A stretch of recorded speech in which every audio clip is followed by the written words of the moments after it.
వస్తుందా? శేఖర్ రెడ్డి చెప్పండి చెప్పండి. శేఖర్ రెడ్డి ఫ్రస్ట్రేషన్ కనిపిస్తా ఉంది ఈ రోజున డిబేట్లో. అడిగిన దానికి సమాధానం చెప్పలేక, వాళ్ళకు చెప్పడానికి ఏమీ లేక, వ్యక్తిగత దాడి, లేకపోతే ప్యానలిస్టుల మీద దాడి, లేకపోతే ఊకదంపుడు ఉపన్యాసం. టాపిక్ ఏంటేంటో చెప్తా ఉన్నాడు. మూలపేట పోర్టు ఉత్తరాంధ్రలో ఉందా? ఏది పడితే అది. అంటే ఇప్పుడు నేనేం చెప్తా ఉన్నానంటే, it's okay to lose A debate.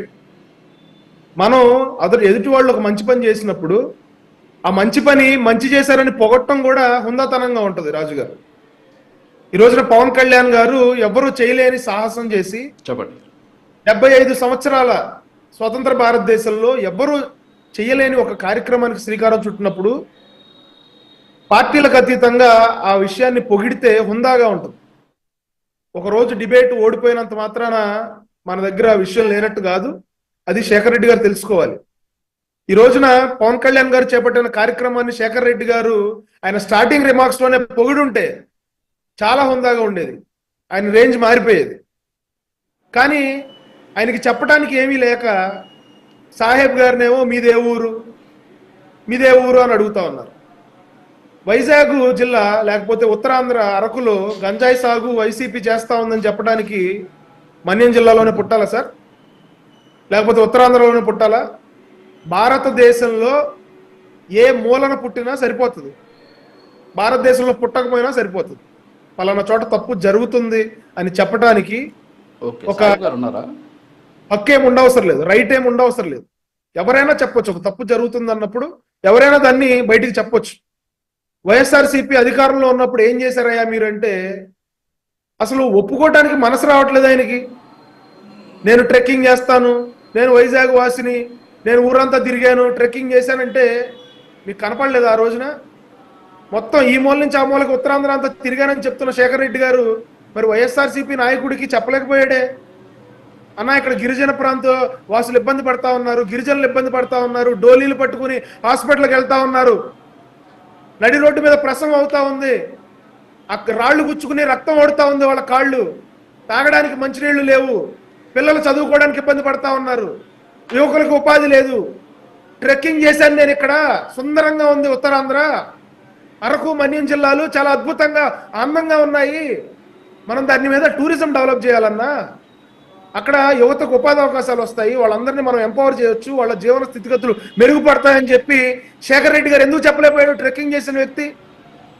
Uttarandhra అంతా నాకు కొట్టిన పిండి అని చెప్తా ఉన్నావు, కనీసం ఒక రోడ్డు వేయాలని ఎందుకు చెప్పలేకపోయారు శేఖర్ రెడ్డి గారు?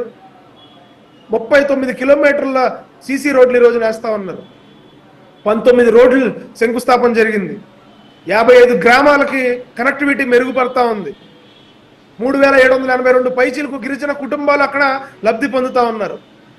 2009, 2014, 2019 కూడా అక్కడ గెలిచింది. వైఎస్ఆర్సీపీ పార్టీకి పట్టం కట్టారు అక్కడ గిరిజన ప్రజలు, గిరిజన గ్రామస్తులు. మీ ఎమ్మెల్యేలే ఉన్నారు, మీ ఎంపీలే ఉన్నారు. కనీసం ఒక 10 కోట్లు ఖర్చు పెట్టి ఒక రోడ్డు వేయించుకోలేకపోయారు, రోడ్డు వేయలేకపోయారు. వాళ్ళకు రోడ్డు వేయాలన్న మనసు లేదు. ఈ రోజున పవన్ కళ్యాణ్ గారు ఒక సెన్సిటివిటీ ఉంది ఆయనకి. సెన్సేషనలైజేషన్ చేయాలని లేదు, సెన్సిటివ్గా ఆలోచించాలి ఒక నాయకుడు. రాజు గారు, రోడ్లు వేయటానికి ఒక 2 నెలల్లో 3 నెలల్లో టైం పట్టొచ్చు రోడ్లు పూర్తవడానికి. ఈ లోపు అక్కడ ప్రజలు ఇబ్బంది పడకుండా మీరు రోడ్ రోలర్తో ఒక మట్టి వేసి రోడ్డును తొక్కించండి, వీళ్ళకి నడవడానికి అనువుగా ఉంటది ఈ లోపు అని చెప్పి చెప్తా ఉన్నారు. అది సున్నితంగా ఆలోచించడం అంటే, ప్రజల గురించి ఆలోచించడం అంటే అది. పవన్ కళ్యాణ్ గారు ఉత్తరాంధ్ర పర్యటన చేసినప్పుడు అక్కడ యువకులు ఏం కోరుకుంటున్నారో నేను చెప్పాను. కూడు గుడ్డ నీడా కాదు మాకు కావాల్సింది విద్య, వైద్యం, ఉపాధి కావాలన్నా అని చెప్పి హుస్సేన్ అనే ఒక కుర్రాడు, జనసేన పార్టీ యువ నాయకుడు, అక్కడ రణస్థలంలో మేము పార్టీ మీటింగ్ పెట్టుకున్నప్పుడు ఎలక్షన్ ముందు అక్కడ యువకుడు స్టేజ్ మీద మాట్లాడాడు. పవన్ కళ్యాణ్ గారిని కదిలించి వేసింది ఆ ఉపన్యాసాలన్నీ. 25 కేజీల బియ్యం కాదు, 25 సంవత్సరాల భవిష్యత్తు కావాలన్నా అని చెప్పి అక్కడ యువకుడు అడిగినప్పుడు మీలాంటి వాళ్ళు 100 మంది తయారైతే మీ ప్రాంతాన్ని మీరే మార్చుకోవచ్చు అని చెప్పి పవన్ కళ్యాణ్ గారు వాళ్ళకి భరోసా ఇచ్చారు. ఈ రోజున రోడ్లు వేయటం వరకే ప్రభుత్వం పని కాదు, ఆ రోడ్లు సక్రమంగా వేయాలి, క్వాలిటీగా వేయాలి. అదంతా కూడా పవన్ కళ్యాణ్ గారు ఎవరికి చెప్పారండి? అక్కడ ఉన్న యువతకి చెప్పారు. మీరు సీఎం సీఎం అని అరవటం కాదు, ఓజీ ఓజీ అని అరవటం కాదు. ఇక్కడ రోడ్లు క్వాలిటీ కూడా చెక్ చేయాల్సిన బాధ్యత మీదే. అధికారులు కానీ కాంట్రాక్టర్లు కానీ నాసిరకమైన రోడ్లు వేస్తుంటే మీరు గట్టిగా గొడవ పెట్టుకోండి. మాకు నాణ్యమైన రోడ్డు కావాలని చెప్పి మీరు బలంగా ప్రశ్నించండి అని చెప్పి వాళ్ళతో ఒక నాయకత్వ పటిమని పవన్ కళ్యాణ్ గారు ప్రేరేపిస్తా ఉన్నారు. వైఎస్ఆర్సీపీ ఏం చేసిందండి? శేఖర్ రెడ్డి గారికి కోపం తన్నుకొచ్చేస్తా ఉంది. చెప్పటానికి ఏమీ లేనప్పుడు ఫ్రస్ట్రేషన్ కనబడతా ఉంటుంది. మనలో విషయం వీక్ అయినప్పుడు ఎదుటి వాళ్ళని వ్యక్తిగతంగా దాడి చేసే పరిస్థితి వస్తుంది. ఈ రోజున ఒక జర్నలిస్ట్ అని లేదు, ఒక తోటి ప్యానలిస్ట్ అని లేదు, ప్రజలని లేదు. మీకు అధికారం కట్టబెడితే ఉత్తరాంధ్ర భూములన్నింటినీ తాకట్టు పెట్టేసి 1000 కోట్ల రూపాయలు అప్పులు తెచ్చేసి మీరు ఇష్టం వచ్చినట్టు చేశారు. 500-600 కోట్లు పెట్టి మీరు అక్కడ ఉత్తరాంధ్రలో ప్యాలెస్ కట్టుకున్నారు. ఋషికొండ కొండను తొలిచేసి మీరు ప్యాలెస్ కట్టుకున్నారు. ఈ రోజున ఆ ప్యాలెస్ ఏం చేయాలో అర్థం కావట్లేదు రాజు గారు. అది పర్యాటక ప్రాంతంగా చేయాలా, లేకపోతే ప్రజలకు ఇవ్వాలా, లేదంటే ఏదైనా హోటల్స్కి ఇవ్వాలా, లేకపోతే ప్రభుత్వం అట్టి పెట్టుకోవాలా? కమోడ్లకి, బాత్రూమ్లు వేసే కమోడ్లకి లక్షల కోట్ల రూపాయలు ఖర్చు పెట్టారు, లక్షలు ఖర్చు పెట్టారు. కనీసం 9 కోట్ల రూపాయలు పెట్టి అక్కడ ఒక బీటీ రోడ్డు వేయలేకపోయారు, ఒక సీసీ రోడ్డు వేయలేకపోయారు. సిగ్గుపడాలి. మీ ప్రతినిధులను గెలిపించుకున్నందుకు ఉత్తరాంధ్ర ప్రజలు వాళ్ళు సిగ్గుపడి ఈ రోజున కూటమి ప్రభుత్వాన్ని గెలిపించారు. 164 సీట్లు ఇచ్చారు. మీరు ఈ రోజుకి మీ చెప్పింది చేసింది చెప్పుకోలేక, మీ నాయకుడు చేసిన తప్పుల్ని కవర్ చేసుకోలేక వైఎస్ఆర్సీపీ నాయకుల పరిస్థితి వర్ణనాతీతం అండి. నిజంగా ఆ పరిస్థితి ఏ పార్టీ వాళ్ళకి రాకూడదు. నిజంగా చెప్తా ఉన్నా, ఈ రోజున మనస్ఫూర్తిగా చెప్తా ఉన్నా, వైఎస్ఆర్సీపీ ప్రతినిధుల పరిస్థితి జగన్మోహన్ రెడ్డి గారి వల్ల వాళ్ళు పడుతున్న ఇబ్బందులు డిబేట్స్లలో వాళ్ళు చెప్పుకోవడానికి ఏమీ లేక పరుగు పోయి, కనీసం మీరు హుందాగా వ్యవహరించి పవన్ కళ్యాణ్ గారు చేసిన కార్యక్రమాలు, ఈ రోజున ప్రభుత్వం చేసిన కార్యక్రమాలు, బురద చల్లే కార్యక్రమం చేయకుండా మీరు నిజంగా జెన్యున్ గా ప్రభుత్వం కష్టపడతా ఉంది. పవన్ కళ్యాణ్ గారు కష్టపడతా ఉన్నారు. ఏం అవసరం అండి ఆయనకి? అలా మట్టి రోడ్లలో, గుంతల రోడ్లలో, రాళ్లు ఉన్న రోడ్లలో చెప్పులు లేకుండా నడవాల్సిన పరిస్థితి ఏముంది? మోకాళ్ళ లోతు బురద అయిపోతే. ముఖ్యమంత్రి గారు కష్టపడతా ఉన్నారు. ఈ రోజున 75 ఏళ్ల వయసులో ఇద్దరు కలిసి ఒక జోడు గుర్రాల్లాగా ఈ రాష్ట్రాన్ని అభివృద్ధి వైపు నడిపిస్తా ఉంటే, వీళ్ళు 5 సంవత్సరాలు అధికారం ఇస్తే ఏమీ చేయలేక చతికిలబడి ఈ రోజున మంచి పని చేస్తా ఉన్నా కూడా చెప్పుకోలేని దుస్థితిలో ఉన్నారు. ఎస్, పవన్ కళ్యాణ్ గారు, చంద్రబాబు నాయుడు గారి నాయకత్వంలో రాష్ట్రం ఒక గాడికి వస్తా ఉంది. ఒక్క గ్రామ పంచాయతీల్లో అయినా మీరు గ్రామ సభలు నిర్వహించారండి?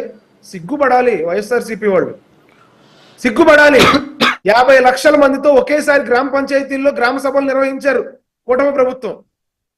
వైఎస్ఆర్సీపీ వాళ్ళు ఏం చేశారో తెలుసా సార్? 8600 కోట్లు గ్రామ పంచాయతీ నిధుల్ని, కేంద్ర ప్రభుత్వం ఇచ్చిన గ్రాంట్ ని వీళ్ళు డైవర్ట్ చేసి వాడేసుకున్నారు. లిక్కరు పిచ్చి బాటిల్లు, పిచ్చి బ్రాండ్లన్నీ తీసుకొచ్చి 25,000 కోట్లు అప్పు చేశారు రాజు గారు. ఎలా అప్పు చేశారో తెలుసా? మా ప్రభుత్వంలో మా ప్రజలు వచ్చే 25 సంవత్సరాలకు కూడా ఎంత మద్యం తాగుతారు, మేము ప్రజల్ని ఎంత తాగుబోతుల్లాగా మేము తయారు చేస్తామని చెప్పి, మద్యపాన నిషేధం చేస్తామని ముందు చెప్పి 25 సంవత్సరాలు ఇది మా ఫోర్కాస్ట్, 25 సంవత్సరాల్లో మా ప్రజలు ఎంత మద్యం తాగుతారు, ఎంత తాగుబోతుల్లాగా తయారవుతారని చెప్పి 25 అది చూపించి, ఆ లెక్కలు చూపించి, ఆదాయం చూపించి 25,000 కోట్ల రూపాయలు అప్పు చేసిన దౌర్భాగ్యమైన దుస్థితి వైఎస్ఆర్సీపీ ప్రభుత్వాన్ని. ఈ రోజున మెడికల్ కాలేజీలు తెచ్చాం. ఏం తెచ్చారయ్యా మెడికల్ కాలేజీలు? మీరు ఎక్కడ కట్టారయ్యా మెడికల్ కాలేజీలు? పిల్లలకు ఫీజు రియంబర్స్మెంట్ చేశారా మీరు? మిమ్మల్ని నమ్ముకుని విదేశీ విద్య పేరుతో విదేశాలకు వెళ్ళిన విద్యార్థులు అక్కడ ఫీజులు కట్టుకోలేక, వాళ్ళ కాలేజీల్లో యాజమాన్యం వెళ్ళిపోమంటే వెళ్ళలేక, వాళ్ళు కట్టుకోలేక, మీరు కట్టక ఇబ్బంది పడతా ఉన్నారు. అన్నా క్యాంటీన్లు రద్దు చేశారు మీరు. ఈ రోజున పేదవాడు కడుపు నిండా 5 రూపాయలకి అన్నం తింటా ఉన్నాడు. విద్యార్థులు ఎలా ఉండాలి? విద్యార్థుల్ని గంజాయికి బానిసలు చేశారు మీరు. యువతని గంజాయికి బానిస చేశారు. ఈ రోజున పిల్లలు ఎలా ఉండాలి, తల్లిదండ్రులు ఎలా ఉండాలి, పిల్లల పట్ల తల్లిదండ్రులు ఎలా ఉండాలి, పిల్లల పట్ల మాస్టర్లు ఎట్లా ఉండాలి, మాస్టర్ల పట్ల పిల్లల ఆలోచన ఒకసారి